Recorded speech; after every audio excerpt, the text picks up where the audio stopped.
आगे देखिए हमारा खास शो चुनावी थाली। इंडिया डेली लाइव के इस खास कार्यक्रम चुनावी थाली में आपका स्वागत है। हमारे साथ बात करने के लिए जयप्रकाश अग्रवाल हैं, जो सीनियर कांग्रेस नेता हैं, सांसद रहे हैं, कई चुनाव उन्होंने लड़े और इस बार फिर से दिल्ली की चांदनी चौक सीट से चुनावी मैदान में हैं। तो उनके साथ हम जायके का स्वाद भी लेंगे और उनसे सियासी चर्चा भी करेंगे। बहुत बहुत स्वागत है जयप्रकाश जी आपका। मेहरबानी, धन्यवाद।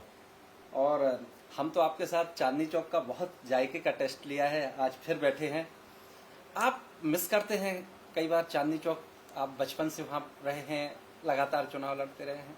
बिल्कुल, क्योंकि मैं वहाँ पैदा हुआ हूँ और उसी मकान में, और वहीं से प्राइमरी स्कूल, फिर बड़ा स्कूल, वहाँ से कॉलेज जाते थे। एक लंबा सफ़र वहाँ रहा मेरा। और वहाँ के लोग, वहाँ का माशरा, बहुत अच्छा माहौल है वो। तो मिस तो शुरू करते हैं। जी बिल्कुल। लीजिए।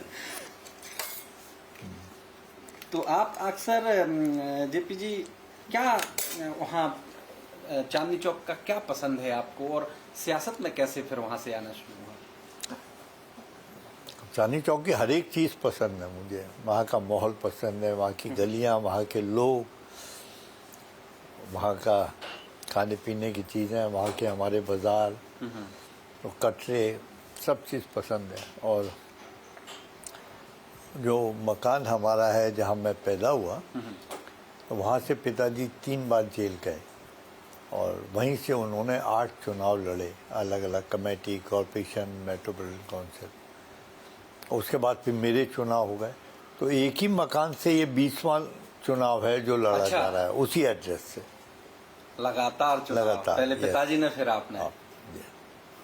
तो सियासत के लिहाज से आपको सीट भी यही चांदनी चौक पसंद है? बिल्कुल। एक दिली रिश्ता हो जाता है आपका किसी चीज़ से जी। और वो माहौल मेरा, इतने सारे चुनाव लड़ चुका मैं और लोगों से संबंध जाति तौर पर बहुत हो गए, उनके साथ दुख सुख में रहना, आना जाना, तो वो माहौल बन गया सारा। इस बार ज़्यादा चुनौती है? मुझे लगता नहीं, क्योंकि जो मौजूदा सरकार है वो लोगों के दिल को छू नहीं पाई। जो एक काम होता है किसी भी सरकार का, वो ये होना चाहिए कि कहाँ ऐसी समस्या है जिसको हम प्लग करें। मान लीजिए हम महंगाई ले लें, तो महंगाई पे ये सरकार नाकामयाब रही है, बिल्कुल फेल रही है, और ना किसी ने उसे एड्रेस किया। तो सरकार का काम सिर्फ डंडा चलाना थोड़ी होता है, डिक्टेटरशिप थोड़ी होती है। नहीं, लेकिन बीजेपी तो कह रही है कि मोदी की गारंटी पर वोट पड़ेगा। मैं मान जाता अगर वो गारंटी का कुछ बैकग्राउंड होता। अगर महंगाई को वो समझते हैं कि हमारी अचीवमेंट है, तो इसका तो मेरे पास कोई इलाज नहीं। लेकिन वो कह रहे राम मंदिर जो 500 साल से लटका था, बन गया। सरकार जो बनती है वो रोटी, कपड़ा, मकान, रोजगार, हेल्थ व्यवस्था, एजुकेशन व्यवस्था, कमज़ोर का साथ देना, किसानों के लिए काम करना, ये बुनियादी एडमिनिस्ट्रेटिव काम किसी की सरकार के होते हैं, जिस पे बहस होती है कि भाई हम अगर कोई कमी रह गई तो अब पूरी करेंगे। तो जो कमी रह गई उसको कोई नहीं पूछ रहा, कोई नहीं। तो फिर 400 पार का नारा तो बेबुनियाद है ना, उसकी जमीनी हकीकत कहीं नहीं है। लेकिन जेपी जी, आप व्यापारिक घराने से हैं और अधिकतर व्यापारी धार्मिक ज़्यादा होते हैं। कई बार आप राम मंदिर का जब कार्यक्रम हुआ था, उसमें कांग्रेस पार्टी नहीं गई निमंत्रण में। प्रधानमंत्री हर मंच से कहते हैं कांग्रेस पार्टी ने न्योता ठुकराया। आप जब चुनाव प्रचार में जाते हैं, थोड़ा सा झिझक महसूस होती है, लोगों से क्या जवाब देंगे? बिल्कुल नहीं। आप मेरे साथ चलकर देखो, कितना खुले दिल से लोग मिलते हैं। नहीं, लेकिन कोई तो सवाल पूछता होगा, कांग्रेस पार्टी क्यों नहीं गई? आप कभी देखो तो सही सर, इन्होंने जो बुनियादी काम किसी चुने हुए नुमाइंदे से लोग उम्मीद करते हैं, वो 2 तरह के होते हैं।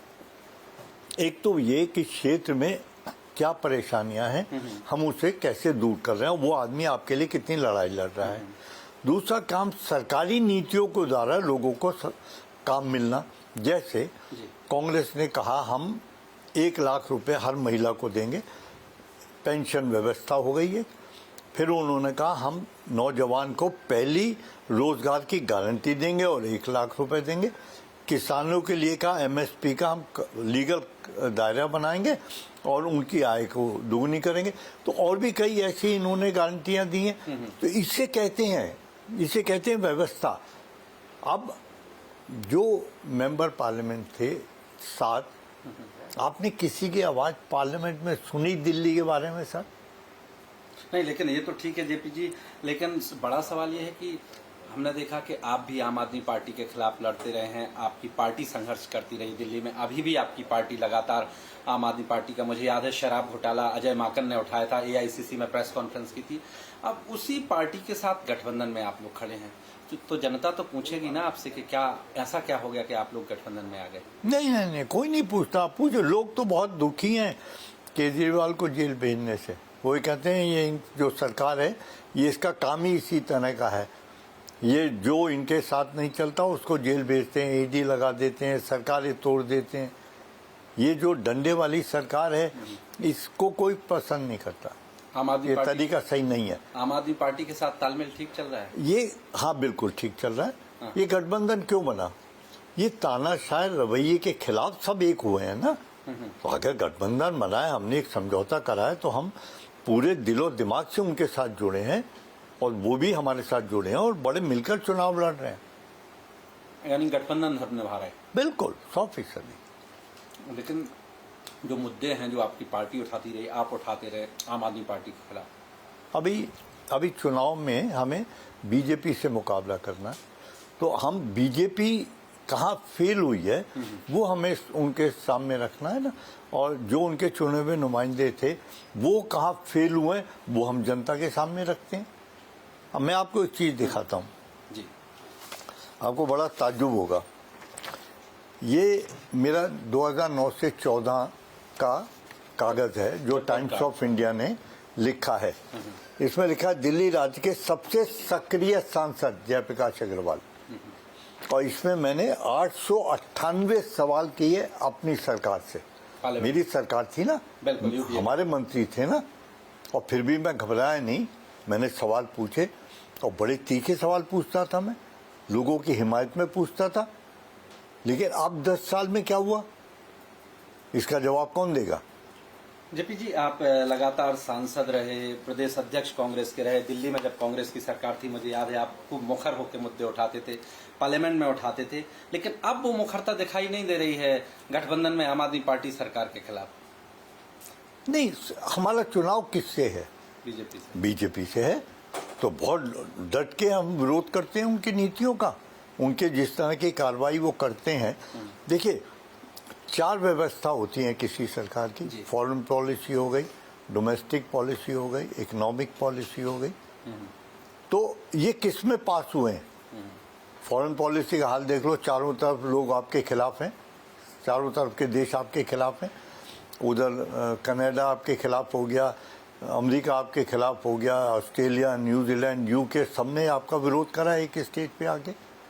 आप डोमेस्टिक पॉलिसी में देख लें, हर आदमी प्रधानमंत्री के मंच से पे बैठता हुआ डरता है। मणिपुर का हाल देख लो आप, जल रहा है, कोई पूछ रहा है? जो हालात कोरोना में हुए, कहाँ थी सरकार? 700 800 किलोमीटर लोग गए हैं पैदल, बच्चों को कंधे पे लेके। सरकार कहाँ थी? क्या सरकार का काम नहीं था उनको बच देते? इतनी बड़ी महामारी में आप धरना सीटों के लिए तो अपने खजाने खोलते हैं, उनके कर्जे माफ करते हैं। अरे उस समय दवाई फ्री कर देते ना, कि नहीं जो दवाई है वो फ्री सरकार की तरफ से होगी, हॉस्पिटल फ्री कर देते। इतनी बड़ी महामारी में हर घर पीड़ित था, पता नहीं कितने लोग चले गए। ये दर्द नहीं है इनके दिल में। जी, आपने फॉरेन पॉलिसी की बात की, आपने कहा कि विदेश नीति में सरकार फेल रही है, आर्थिक नीति में भी फेल रही है। हाँ, डोमेस्टिक में भी, आर्थिक नीति में भी फेल है, नीति में भी फेल है, और फॉरेन पॉलिसी के मामले में फेल है, आप कह रहे हैं। लेकिन आज चुनाव प्रचार में पाकिस्तान की भी एंट्री हो गई। पाकिस्तान के मंत्री रहे हैं पाकिस्तान सरकार में फवाद चौधरी, उन्होंने राहुल गांधी का वीडियो ट्वीट किया और लिखा ऑन फायर।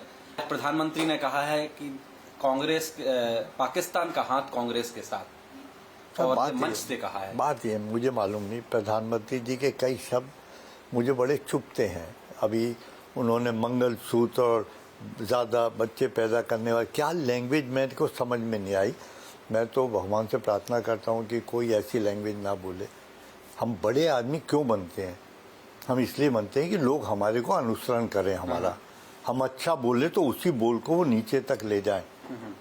तो मुझे लगता है कि जो चुनाव है वो आप महंगाई पे बहस करो, चुनाव है बेरोजगारी पे महंग करो। जो नौजवान बच्चे हैं, आपने सरकारी नौकरियां बंद कर दी, आपने संस्थान बेच दिए सारे, तो नौकरियां तो खत्म हो गई ना। अब वो बच्चे ठेकेदारी प्रथा के अंदर नौकरियां करते हैं 5-5, 7-7 हजार रुपए की। लेकिन बीजेपी और खासतौर से प्रधानमंत्री पाकिस्तान और कांग्रेस का कॉम्बिनेशन क्यों जुड़ जाता है? मुझे क्या पता, ये तो वो जवाब देंगे ना। भाई उनके पास कुछ है नहीं ना। आप ये कह नहीं सकते देखो हमने कितने बढ़िया बढ़िया हॉस्पिटल बना दिए। आप ये नहीं कहते हम एजुकेशन व्यवस्था बदल दी। आप ये नहीं कह सकते हमने रोजगार कितना बढ़ा दिया। आप ये नहीं कह सकते हमने व्यापारियों के लिए कुछ करा हो। तो आप पे कुछ नहीं है तो कहीं ना कहीं तो हाथ मारेंगे आप।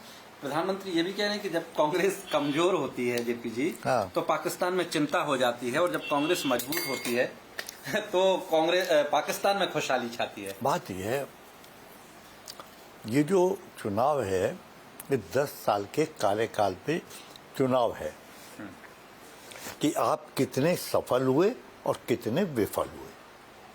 आपके मेंबर पार्लियामेंट्स का रिपोर्ट कार्ड लोगों के सामने आएगा। इस पर चुनाव है, इस पे चुनाव। तो आरोपों का जवाब तो देना ही होगा। आप प्रधानमंत्री लगा रहे हैं। मुझे लगता है जो बुनियादी सवाल नहीं है उसका जवाब देने का कोई मतलब नहीं है।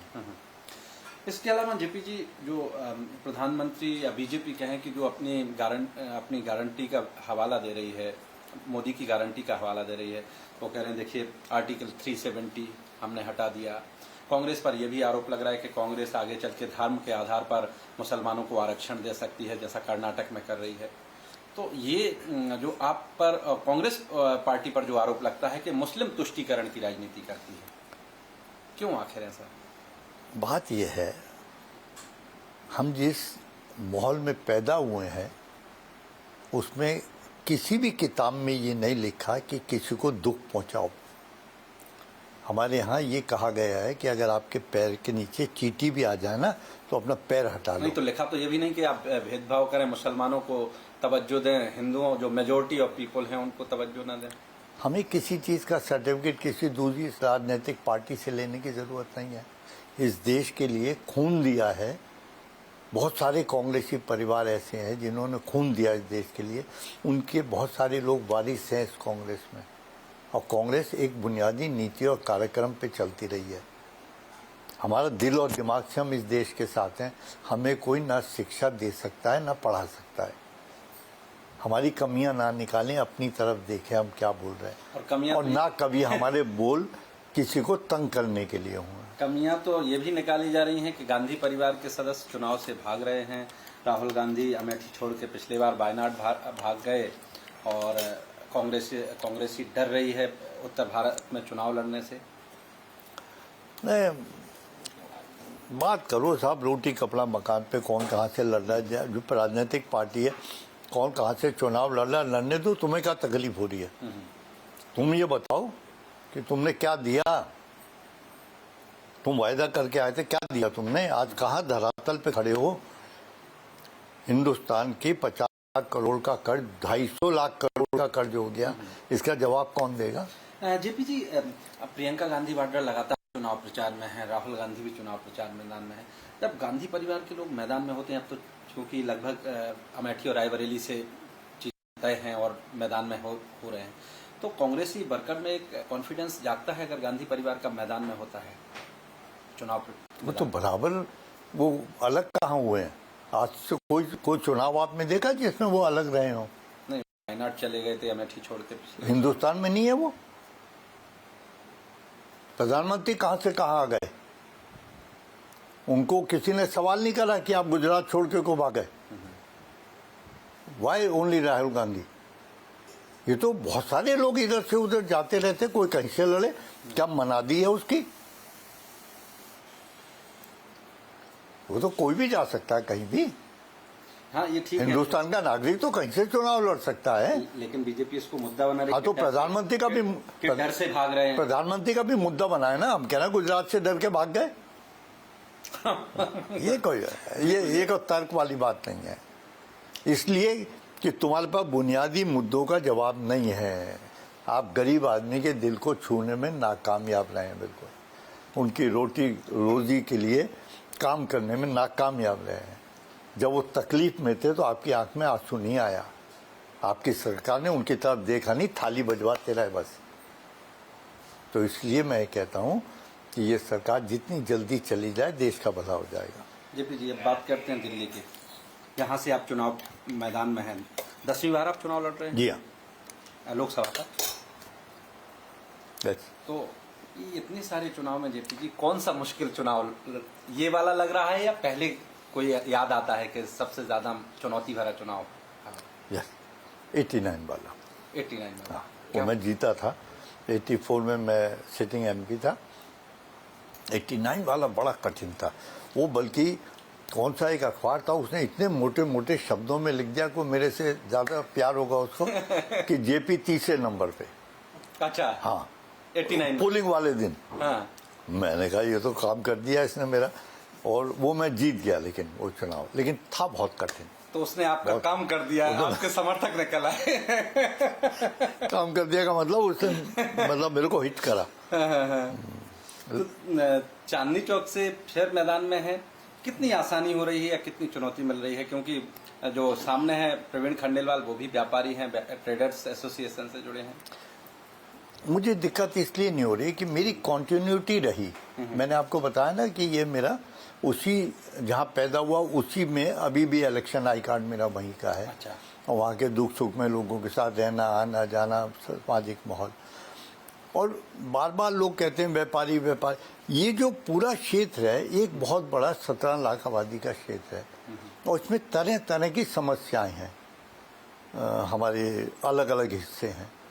और व्यापारी अगर किसी के राज में सबसे ज़्यादा तंग हुआ है, उसका गला घोटा गया है, तो बीजेपी के राज में हुआ है। आपने जीएसटी लगाई, उसमें लोग तंग हुए, नोटबंदी में लोग तंग हुए।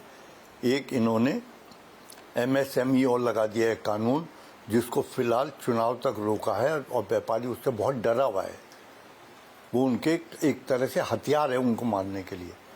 और ये व्यापारी की बात करते हैं, इन्होंने उन दुकानदारों के मुकाबले में एक मॉल बनवा दी वहाँ, ताकि लोग गाड़ी में आए, मॉल में माल खरीदें और चले जाएं। व्यापारियों के लिए कुछ ही नहीं करा इन्होंने।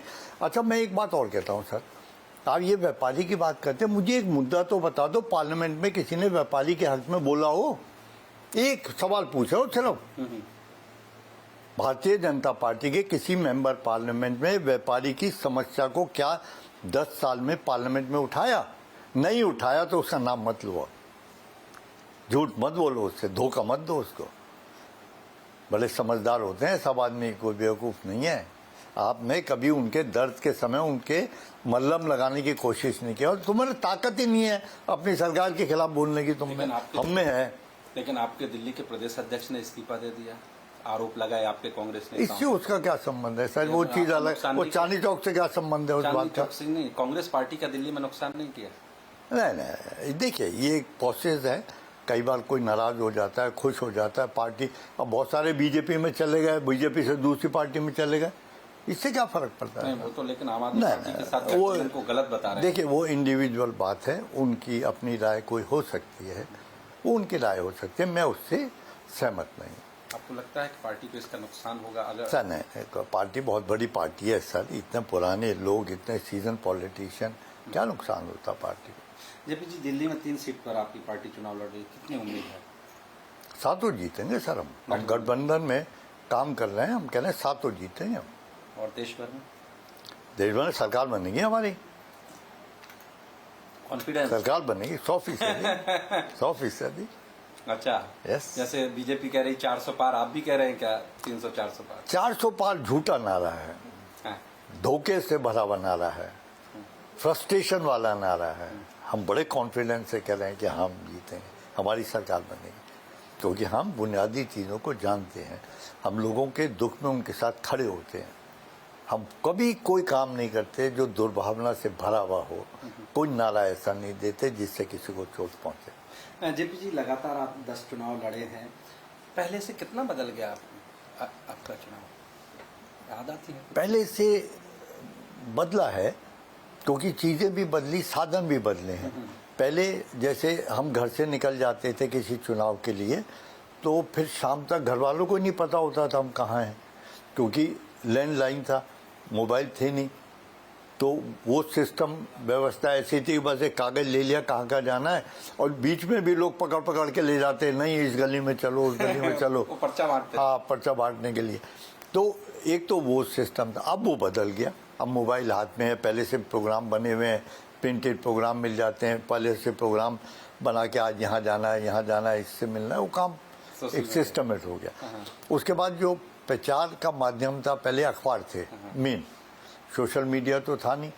तो अब वो जो पत्रकार हमारे थे पुराने, तो वो आपका इंटरव्यू ले लेंगे, फिर उसका लेंगे, फिर तीसरे दिन फिर अखबार में कोई नई चीज़ आएगी, फिर हमारा दुश्मन उसमें कुछ लिखेगा, फिर उनका दुश्मन कुछ उन पे कमेंट करेगा।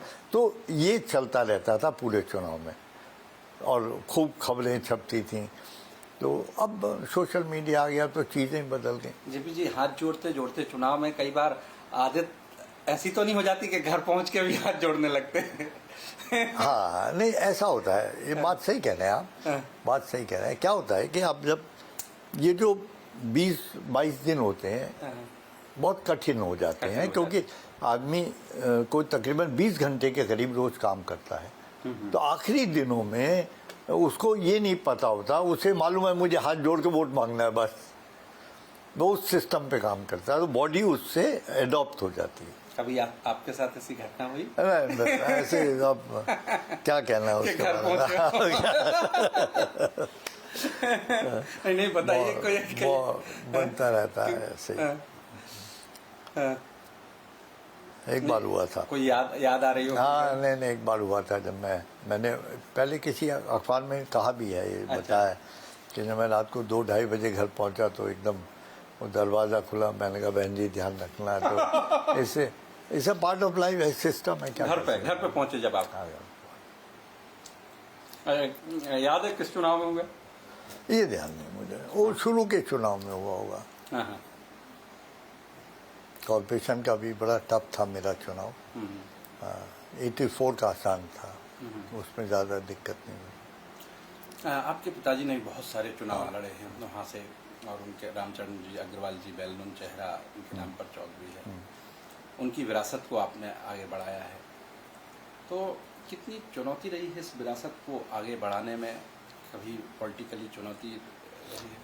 नहीं, मुझे गांधी परिवार का भरोसा रहा तो आप आगे बढ़े? हाँ, ये भी कह सकते हो। देखो ये बात सही है आपकी। मैं जब मेरा जन्म हुआ उस साल वो कमेटी के मेंबर बन गए थे पिताजी, और मैं जब बड़ा हुआ धीरे धीरे तो वो बराबर मेंबर रहे। तो मैंने मेंबरी देखी अपने जीवन में पिताजी की। हम स्कूल में जाते थे, फिर लोग आ रहे हैं खूब सैकड़ों, चाय बन रही है, खाने पे आ रहा है, कभी लाला श्यामनाथ आ रहे हैं, कभी अरुणनाथ सफरी, कभी प्रसाद, तो ये नेता आते रहते थे। तो कॉर्पोरेशन का, कमेटी का हॉल का माहौल देखा सारा, तो उसी में मेरा बचपन भी बीता और मैं उसी माहौल में बड़ा हुआ। लेकिन जब मैं खुद पॉलिटिक्स में आया, मैं 72 में यूथ का प्रेसिडेंट बना था, और जब मैं चुनाव लड़ा कॉर्पोरेशन का, उसके बाद मुझे बहुत लोगों ने बहुत इज्जत दी। लाला का लड़का आ गया, मुझे जय नहीं कहते थे पहले, लाला का लड़का कहते थे। पहला चुनाव मेरा उसी नाम से लड़ा गया, और सुबह 4 बजे शुरू करता था कन्वेंसिंग, क्योंकि मुझे एक एक के यहाँ जाना पड़ता था, जो सब पिताजी के संबंध के परिवार थे। मुझे आपके कई दोस्त बताते हैं कि आप मोटरसाइकिल पर पीछे बैठ के वो भी था, प्रचार करते थे। हाँ, वो भी था। मैं गाड़ी में कम चलता था, मोटरसाइकिल पे ज़्यादा चलता था। जेपी जी, खाने में क्या पसंद है? इसी तरह से सादा ऐसे खाता हूँ मैं, क्या रोज का बहुत सादा। कुछ खास पसंद हो, लगता हो कि आज? कभी कुल्फी खा लेता हूँ, कभी अच्छा पकौड़ी खा ली सेंट्रल बैंक वालों की, कभी कमर सेन की वो खा ली, पिस्ते की बर्फी, इस तरह की चांदी चौक की, ये चीज़ें मुझे पसंद है। तो चुनाव ठीक चल रहा है? बहुत अच्छा, बहुत बढ़िया, बहुत बढ़िया। बहुत बहुत शुभकामनाएं हमारी जेपी जी। बहुत शुक्रिया आपका। आपके लिए बहुत अच्छा ये जायका है आपके साथ खाने को मिला। तो ये चुनावी थाली जेपी अग्रवाल जी के साथ, और अगले प्रोग्राम में फिर मिलेंगे किसी और नेता के साथ। धन्यवाद।